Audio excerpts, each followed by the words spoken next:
Hari Om Sri Gurubhyo Namaha.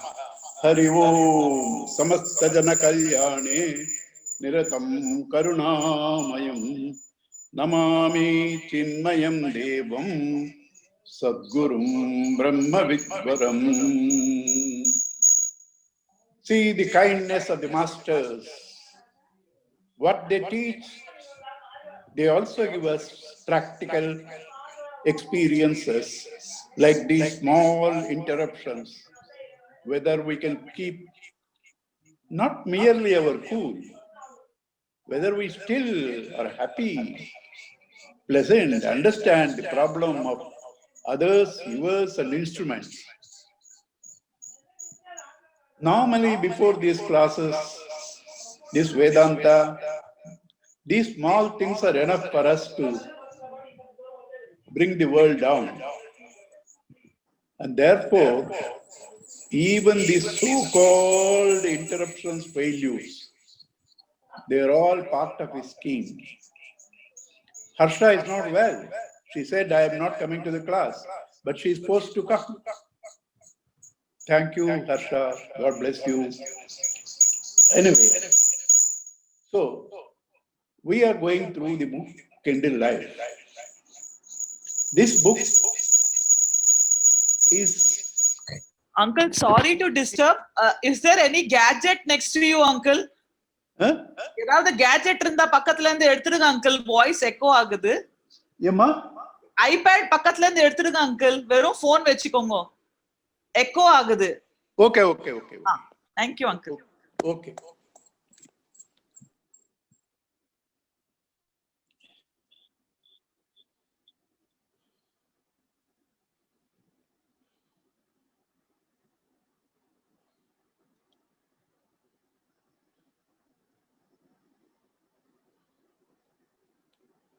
Yeah, is it all right? Harsha? Uncle? Is it all right? Perfect, Uncle. Perfect, Uncle. Perfect. Right? Perfect. Okay. Hari Om Sri Gurubhyo Namaha. Hari Om. Thank you, Harsha. In spite of your not being well, you are helping us. God bless you. See, this book, Kindle Life, is supposed to be a preliminary book called a Prakriya Grantha. It starts with fundamentals, but ultimately goes up to the Mahavakyas, the Tattvamasi, etc., etc., etc. So, many of you here are stalwarts. You may be thinking, why do I need these lessons? They look like moral lessons, social behavior, like freedom and license, right contact, harmony. Do we need this at this stage? We have been studying Vedanta for more than a decade. Yes, we do need, because according to the tuning of the instrument, the reception will be good. I don't know how to handle it in my iPad, and I'm forced to use the iPhone. That also last time you saw, only my hand is seen. You couldn't see me at all.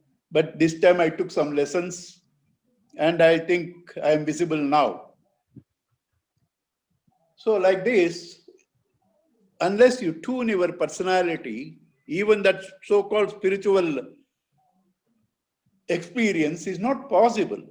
Hence, we have to learn all the basics. Unless the body, the mind, the intellect are properly tuned to the spirit in us, we won't get it. Therefore, all these lessons are very, very necessary. But Gurudev doesn't miss to give us the essence of the scriptures in these lessons then and there. Because without trying to relate our values, moral values, ethics, social behaviors to the highest standard, we won't get the best. How can you compare any coffee without having tasted Kumbakonam degree coffee. You should have tasted Kumbakonam degree coffee. Then only you can compare other coffees. Palghat coffee, Gujarat coffee, right? Similarly, unless we have the standard of the scriptures, we will not be able to understand these values. Therefore, Gurudev gives those tips also for us to tune to those factors, adjust ourselves so that you can experience the beauty, the beautiful you that really is. I do not know the grammar, forget about it. And as I said, these masters not merely give us the lessons, they also give us the experiences through practical training. Like today, we had so much of problem with trying to enter. And ultimately, Harsha, who said, I'm not well, I am not coming, has to come to the class. All these are lessons given to us by the Lord, loving Lord. If we can only see His hand in all interruptions, challenges, and problems, no interruption, no challenge, and no problem is really a problem. It's all an opportunity. It's all an opportunity. So therefore, grateful to God, let us see. And you know, our master, our God, our Gurudev, monitors our life every second. Last time before the class, he sent me a message. With that, I started the class. And that was a beautiful message. Today, he sends another message from Radhika Krishna Kumar, a veteran teacher, a publisher, an author of Chinmaya Mission, and she has her connections everywhere. Radhika Krishna Kumar sends a beautiful message. Her students are also there in this group. Listen to this, it's beautiful. FDI, all-time high. FPI, Foreign Portfolio Index, all-time high. GST, all-time high. PMI, 10-year high. Car sales, all-time high. Bike sales, all-time high. Consumer durables, all-time high. Fear of downfall, all-time high. Fear of downfall, all-time high. This is our life. With everything beautiful around us, the fear doesn't leave us. Fear takes all our energy more than the actual suffering. Because suffering is only at that time of the happening. But fear is there continuously with you. Bhartrahari gives a beautiful subhashitam. Bhoge roga bhayam. When you enjoy fear of disease. Kule chuti bhayam. When you are born in a good family, fear of losing your hold and getting a bad name. Vitte rupalu bhayam. Rupalad bhayam.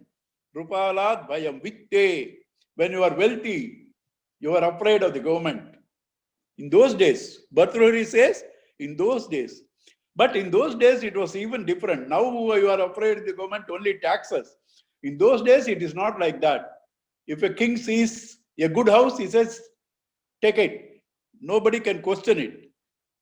Sees a good lady, take it. Nobody can question it. That's how those days the monarchs were.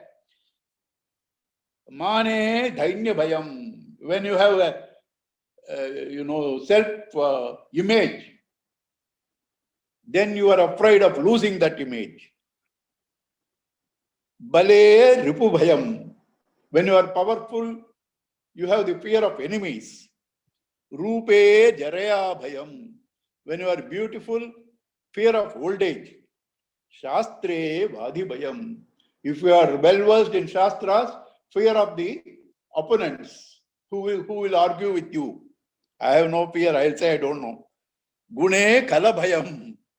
Gune, when you have virtues, you are afraid of scandal mongers, people who try to talk ill about you. Kaye krutanta bhayam. With body, you are afraid of death. Sarve vastu bhayan vitam. All the worldly things are endowed, encircled, empowered, pervaded by fear. Even sannyasis, pervaded by fear.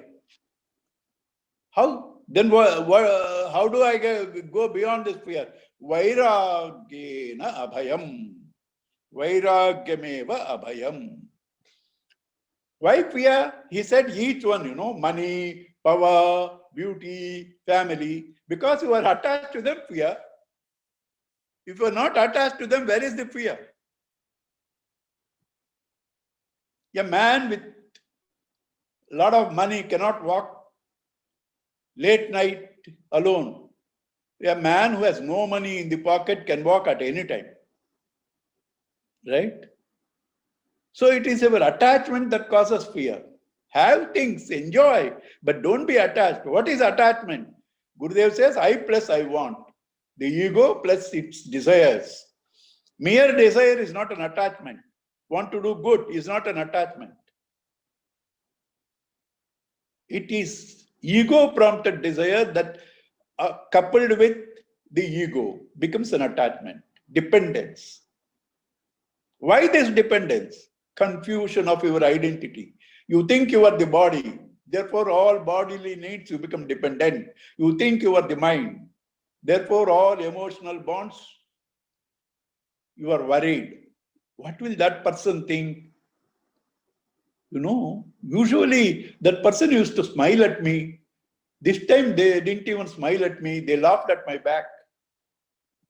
Right? So therefore, this type of unwanted confusions, unwanted agitations, you will have when you identify with body, mind, intellect. So do I then ignore the body, mind, intellect? No. They are beautiful. They are given to you by God to serve you. Body is your temple, sir. So is your mind and intellect. Nothing is redundant. But you have wrong relationships. Do not have a right contact. Do not use your intellect to monitor them. And therefore, having felt you are the body, mind, intellect, and when they are not given the freedom by God because they have to obey you, they can't have their freedom, car can't go as it likes, you feel your freedom is lost. That is exactly the problem. Otherwise, there is no problem. There is a story of Narayana Bhattar. People who attended my class all will know this story earlier because this is one of the stories I tell in the first class itself. And it's a first class story. Narayana Bhattar used to live in Smashana. Why? Any other place, people will disturb. Even in beach, police will come at 1 o'clock night, say, get out. Smashana, nobody will come because the policeman itself is afraid to come. So he used to stay there. One day, Mother Kali wanted to have a gala party because her place is Smashana. And she comes with all her, team, VJs, DJs, etc. And she sees an old man there in the corner. She sends message to this old man, ask him to get out. These people go and tell, Periyavare, எங்க சேர்ந்து போங்க, காளியம்மா இன்னைக்கு party வச்சிருக்காங்க. அப்படியா? Okay, he didn't even answer, he kept quiet. Then they asked, have you lost the will to live? Have you decided to die? Whom are you ignoring? Mother Kali. He kept quiet. Now they don't know what to do, because if Kali Amma is not there, they could have taken direct action. When the boss is there, they can't take direct action. So they went back again to tell Kali Amma, this man is not responding at all. We threatened him also, but he doesn't care. So she herself came, said, asked him, why are you behaving like this? He didn't answer. Do you know I can kill you? He didn't respond. Then she said, okay, you seem to be a great man. I must do something for you. As a God, I cannot create you because you are already created. I cannot kill you because you have no fear of death. So I can give you, ask me something. Do you want a palace in 10 acres in East Coast Road?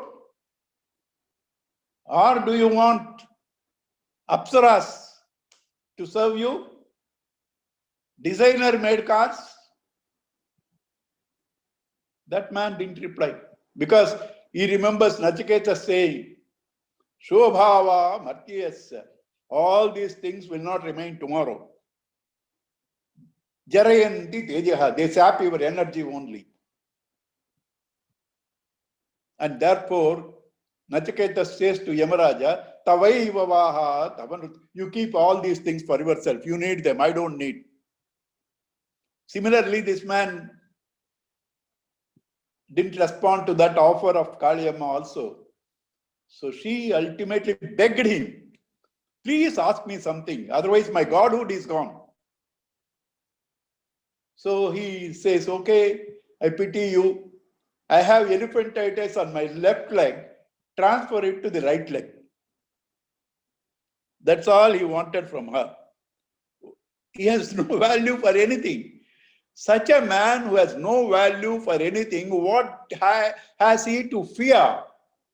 That is true independence. That is true freedom.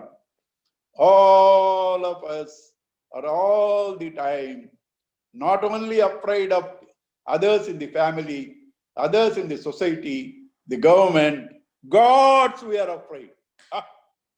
Today I didn't chant this stotra, I don't know what will happen. Right? We are afraid of gods. Temple I went, I didn't see that Hanumanji. I didn't go around Navagrahas. I don't know what will happen. Gods we are afraid. Why? Because we are attached. So all our values have to be rechecked and ascertain that what you really are and what are your servants. Exercise your mastery right over the servants, which include your body, your mind, your intellect, and the objects. Enjoy this beautiful life. Life is always mixed with reality and appearances. That is only transactional word. Pure reality cannot be transacted. Even gold, 100% gold, you cannot transact. It's in liquid form. You have to use 0.001% of copper, then only it becomes solid. Similarly, the transactional world has to be mixed with real, beautiful, along with the changing, the glittering names and forms, this world. If you know the both, align yourself with that changeless reality, play with the changing phenomena. That's what God does. You are God. Rise up to that dimension. Detach from the ego, the feeling and the body, mind, intellect. Exercise your right. That is where you get the freedom. People who miss this beauty and happiness run after things and become licentious, lacking discipline. That is the summary of the first article. And the second article, the right contact. In the third article, he says,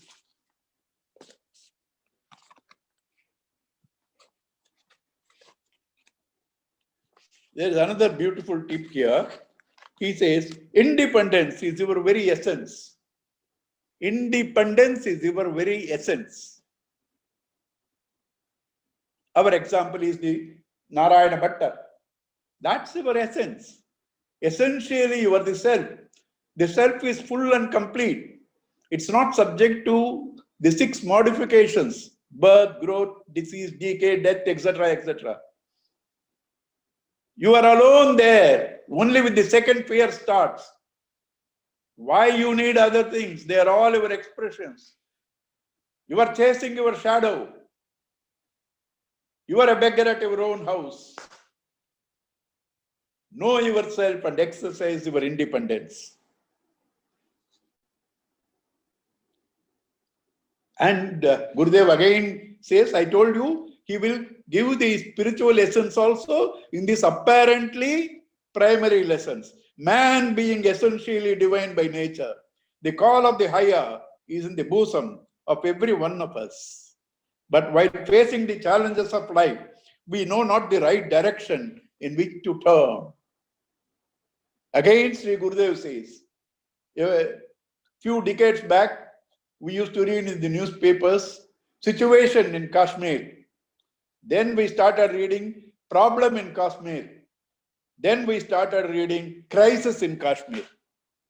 Sri Gurudev says all these are not because the situation has become a problem has become a crisis. It was the same. But as you lose your mental strength, the situation appears to be a problem and a crisis. Why do you lose your mental strength? Because you have given its strength to the objects, to the external world, to the body, to the mind, to the intellect. Can you give me one problem or one thing that can give you sorrow over which you have no value? Only one sample. I have no value for this, but this gives me sorrow. Only that what you have a value gives you sorrow.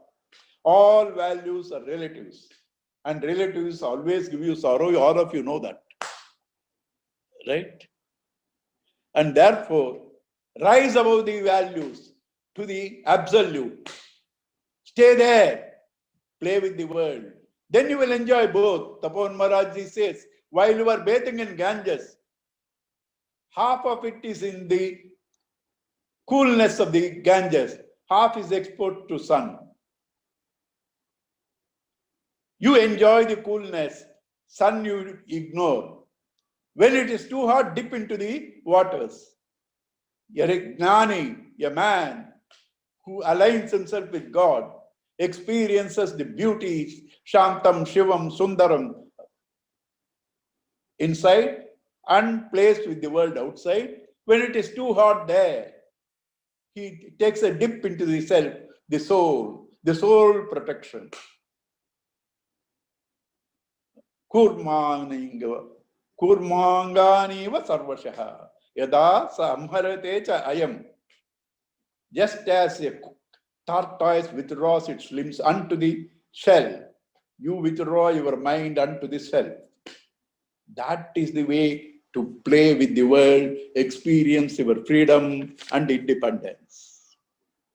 A man who has thus gained mastery over his environment and consequently remains calm and unmoved by them is generally mistaken to be nothing but an idle statue, inert statue, which remains unaffected by either a garland offered or a crow sitting on its head.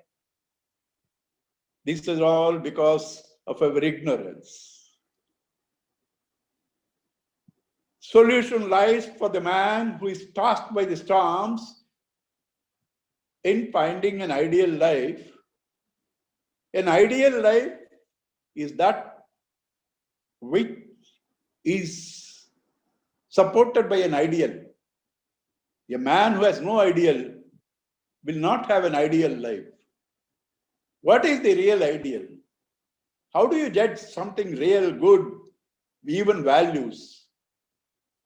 How do you test the values? For somebody, making money is the highest. That is dharma. I give job to so many. For somebody, giving charity. For somebody, going to Vedanta classes. What is the highest?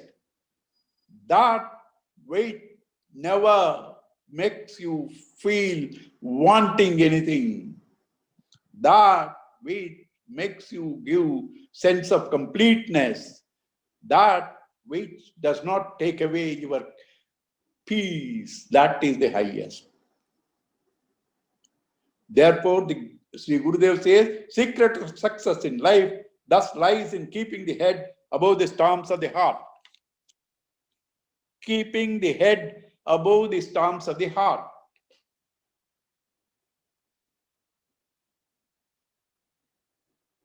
Head is that which guides.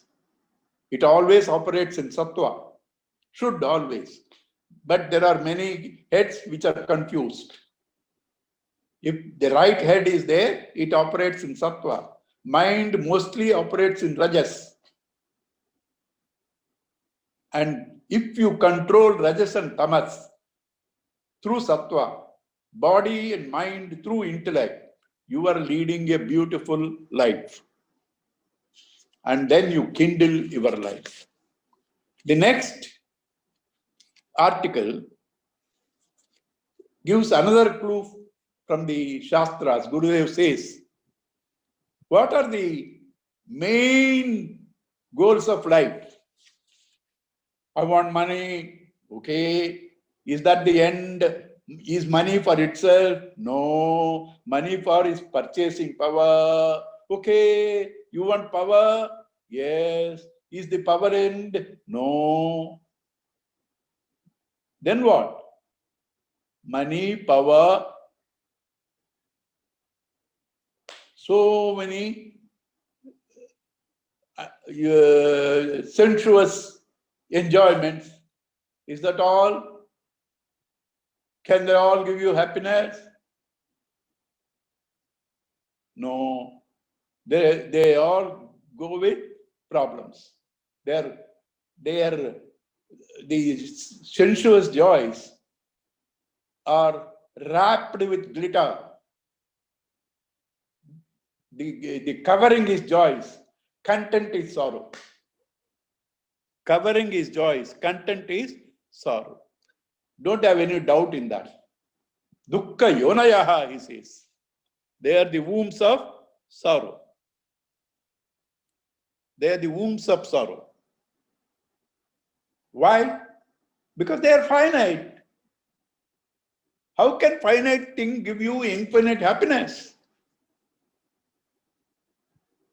And therefore, we have to know what are the fundamental things that you need. Whatever you do, whatever a sannyasi does, it's all for gaining happiness. Sukha prapti and dukkha nivruti. To get rid of pain and to get happiness. So you have to do that which gives you happiness and takes away sorrow. Sukha prakti, dukkha nivruti. Gurudev says, revulsion to sorrow and craving for joy. These are the two instincts. What am I doing today? I want joy, but doing everything that gives me sorrow. I want joy, but gives me everything that gives me sorrow.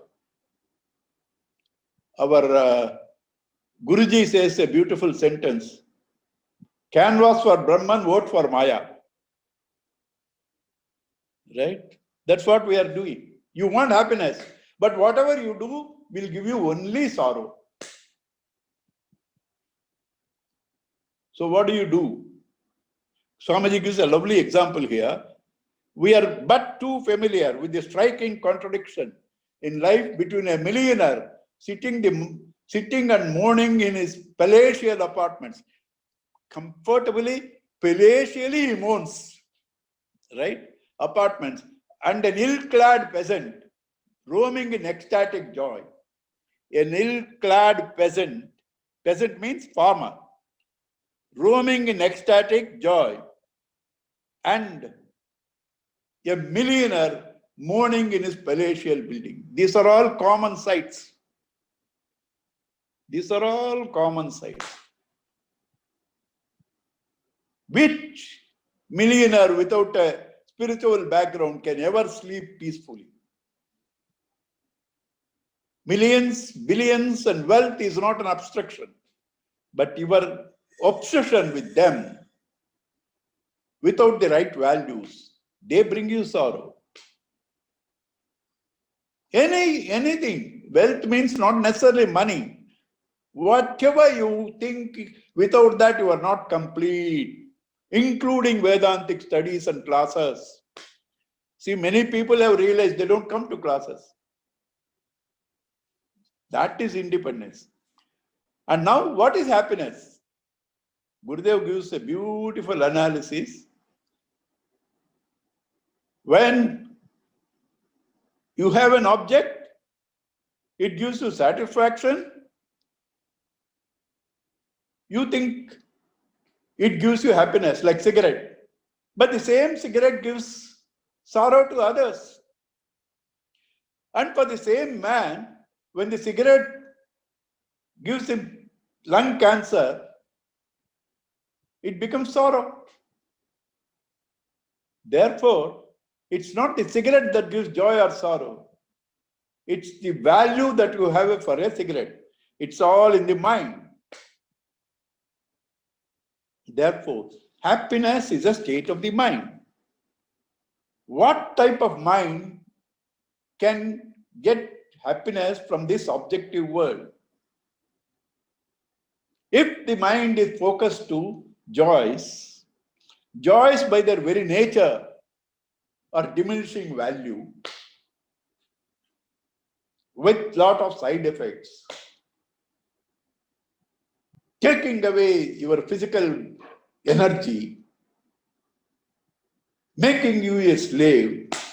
Joys can only give you sorrow. Therefore, it is a mind that is tuned to reality. It is the mind that is tuned to truth. It is the mind that is tuned to the self, like you experience in sleep. That mind gains the happiness. And therefore, an intelligent man should follow the right path where the mind is tuned to the self. It's naturally clear by now what we discussed. The mind has a choice to choose pleasures and commit suicide, to choose the self, become immortal. The mind has the choice.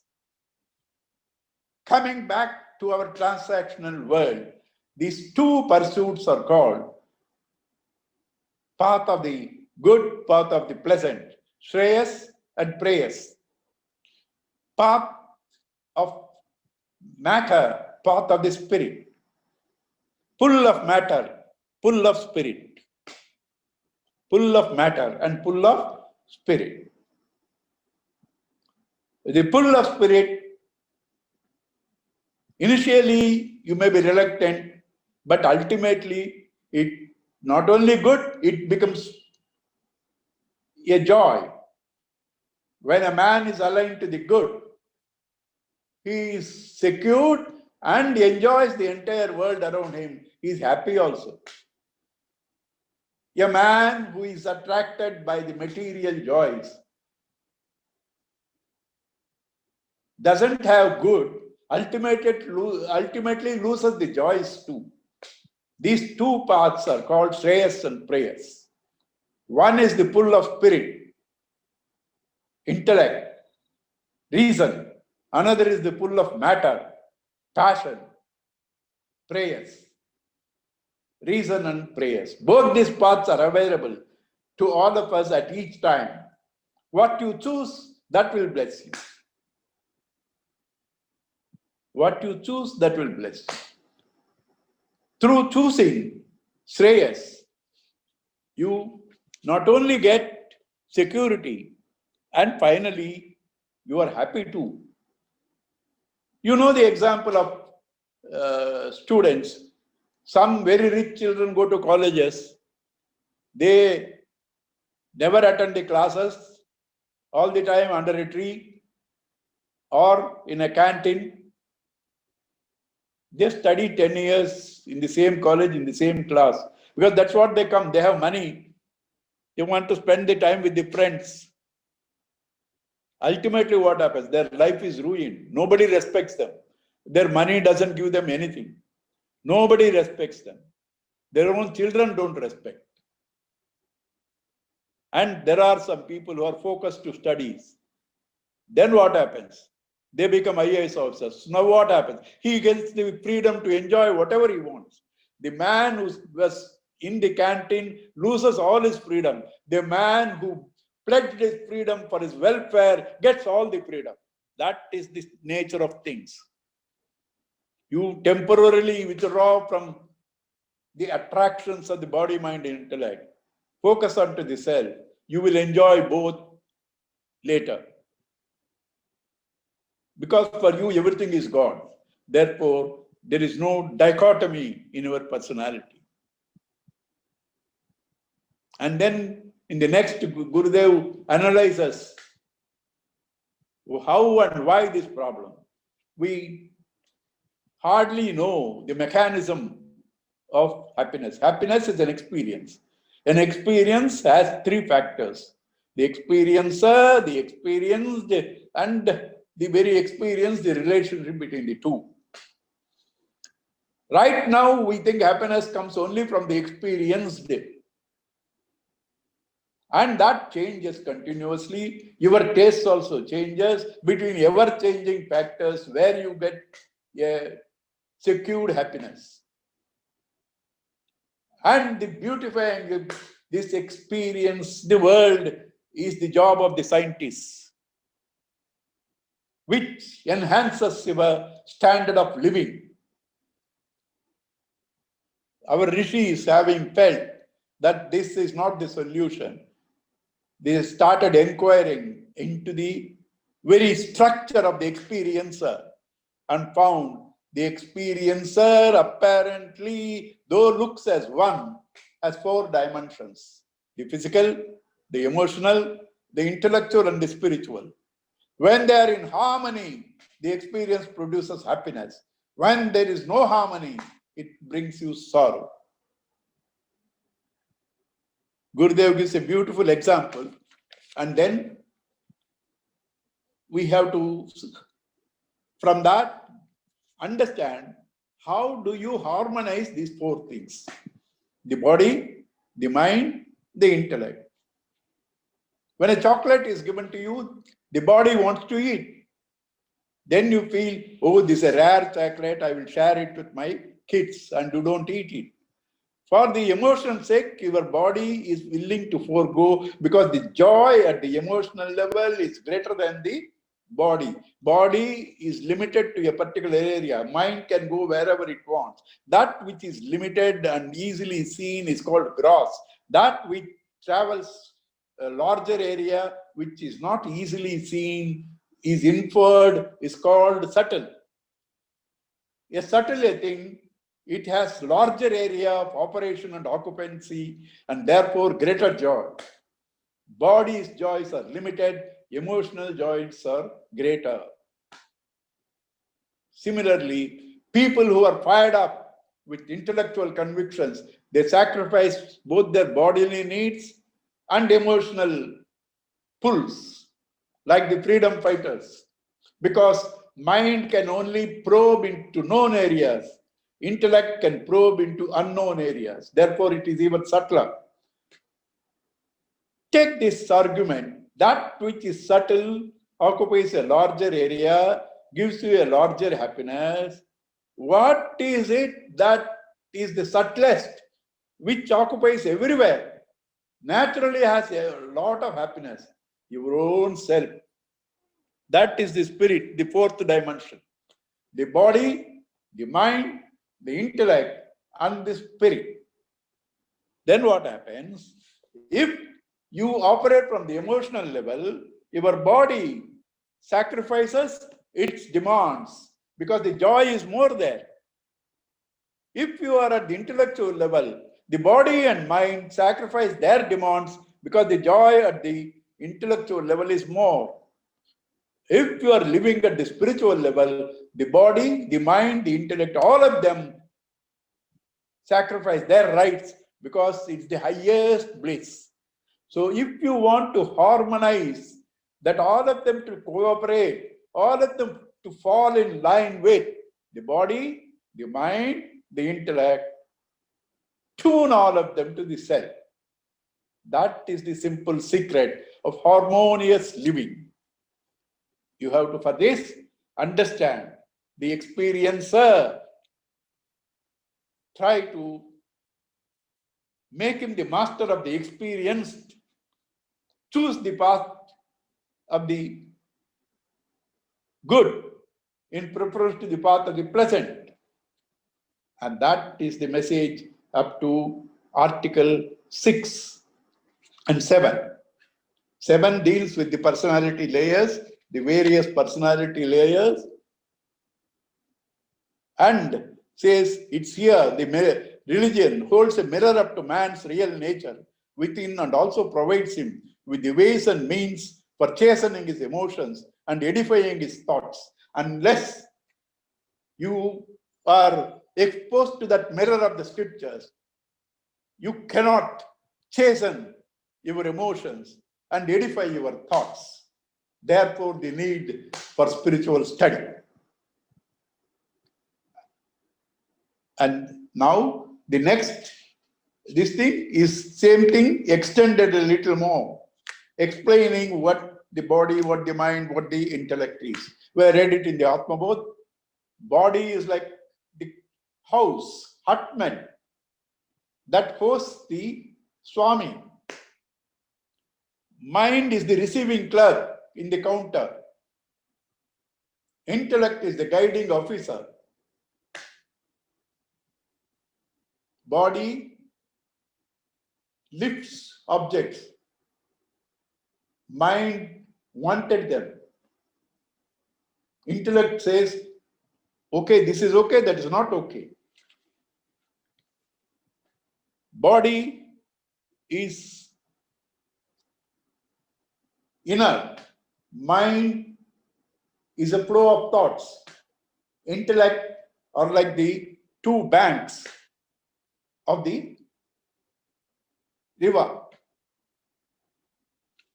This is given to us in the chariot example also of the Gita. The body is the charioteer. The Swami of the owner of the chariot is the Jiva, pulled by the senses, held by the reins, controlled by the intellect. The charioteer walking in the path of the world of objects. When the charioteer, the intellect, has the right vision of the goal and he starts controlling the reins, the mind, from the path of the pleasant, the horses move towards the goal in the very world of objects, takes the owner to the destination. And the intellect, the charioteer, who is he? A bad driver can land you in a ditch. The charioteer should be Yogeshwaraha, one who is tuned to the truth, one who is tuned to the reality. Yogeshwara Krishna, yatra Yogeshwara Krishna, yatra Partho Dhanurdharaha, tatra Sri Vijayi Bhuti Dhruvaniti iti matir mama. So, where the individual wants to reach that destination, has the right intellect, tuned to the spirit, holds the reins of the mind, controls the senses, marches towards this world and reaches that goal of total security and happiness. The journey figuratively seems to be external, but the real journey is internal. The real journey is internal. Try to pull the senses from the objects through the mind by reason. Turn towards the self. Experience the master that you are.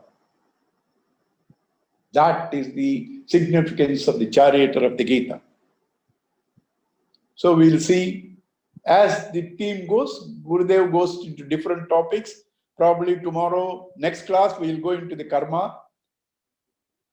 I can assure you, give you happiness that this book, though it has 34 articles, I'll be finishing in the next 5 or 6 classes. You can all relax. Okay. Om Purnamadaha Purnamidam Purnat Purnamudachyate Purnasya Purnamadaya Purnameva Vasishyati. Om Shanti Shanti Shanti. Harihi Om Sri Gurubhyo Namaha. Harihi Om. Thank you all. God bless you. Thank you, sir. Thank you, uncle. Sorry. Thank Thank you, uncle. Hari Om, Hari Om, Hari Om, Hari Om, Hari Om. Hari Om. Hari Om, uncle. Hari Om, uncle. Yeah. Thank you. Thank you. Amma, uncle. Vandana. Oh, great. Thank You be you. a lot of talk about you. I believe you told Lalita we are experts in confusing. Great. Thank you, sir. Narayan. Hari Om, God sir. bless you all. Thank you, sir. Hi, Hari Amit. Om. Yeah, how is Thank you, Mummy, sir. Amit? Hari Om. Hari Om. Hari Kalpana. Om. You are also coming to class. Hari Om, What uncle. happened to you? Thank you, sir. How did Hari Om, Gayatri sir. spoil you? Hari Om, sir. Oh, Mamata nice ji. to see you. Narayana. Let COVID go. I will come home and have a good dosa from you. Okay. Thank you. Thank you, Nidhi. Okay, God bless you all. Thank you, uncle. Hari Om, sir. Three. Yeah. Thank you, Harsha. Himabindu. Thank Hari Om, you. uncle. Himabindu. This is a different Himabindu, I think. Two Himabindus are there. Oh, This is okay. our Nayar's. இல்ல uncle அதே பிந்து தான் uncle பிந்துவே தான் uncle வேற யாரும் இல்ல Okay. Sonia. பார்க்காமயே போயிட்ட சென்னைக்கு வந்துட்டு போ. Hari Om, Hari Om, Hari Om, all of you. God bless you all. Narayana, Narayana, Narayana, Narayana. Thanks, Harsha. Hari Om. Shall I end the meeting now? Yes. Hari Om to all of you. Take good care of yourselves. Bye. Bye.